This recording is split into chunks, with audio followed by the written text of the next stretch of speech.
லைஃப்ல ஸ்ட்ராங்கான பர்சனா இருக்கிறதுக்கு மசில்ஸ் மட்டும் போதுன்னு சொல்லி நினைச்சீங்கன்னா அது ரொம்பவே தப்பு. ரியல் ஸ்ட்ரென்த்ங்கிறது it will definitely comes from your mind set. Micro quitting practice, gossip பேசுறது, அலாம் அடிச்சா ஸ்னூஸ் பண்ணிட்டு தூங்குறது, நிறைய ஜங்க் ஃபுட் சாப்பிடுறது, ஆயிலி ஃபுட் சாப்பிடுறது, இந்த மாதிரி விஷயத்துல ஏதாவது ஒன்னு ரெண்டு ஃபர்ஸ்ட் சூஸ் பண்ணிக்கோங்க.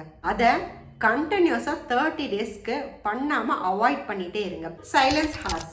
சைலன்ஸ் ஹார்ஸ்ங்கிறது வீக்லி ஒன்ஸ் ஆச்சும் ஒரு மணி நேரத்தை கம்ப்ளீட்டா சூஸ் பண்ணிக்கோங்க. இந்த 1 ஹார்ல நீங்க எந்த விதமான கேஜெட்ஸை யூஸ் பண்ணக்கூடாது, யாருக்கிட்டையும் பேசக்கூடாது, அண்ட் இம்பார்ட்டண்டா எந்த டிஸ்ட்ராக்ஷன்ஸும் இருக்கக்கூடாது. அப்போதான் உங்களோட மைண்ட் ஃபோக்கஸ்ங்கிற ஒரு விஷயத்த ப்ராப்பரா லேர்ன் பண்ணவே ஸ்டார்ட் பண்ணும். Rejection therapy. இந்த தெரப்பில you have to deliberately put yourself where rejection is super possible. Negative visualisation.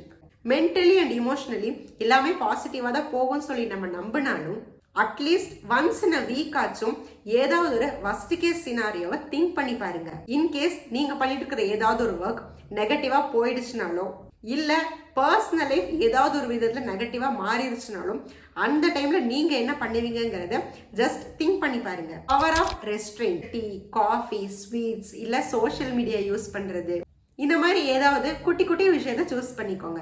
And அதை கண்டினியூஸா 7 டேஸ்க்கு உங்களோட லைஃப்ல இருந்து ரெஸ்ட்ரிக்ட் பண்ணுங்க.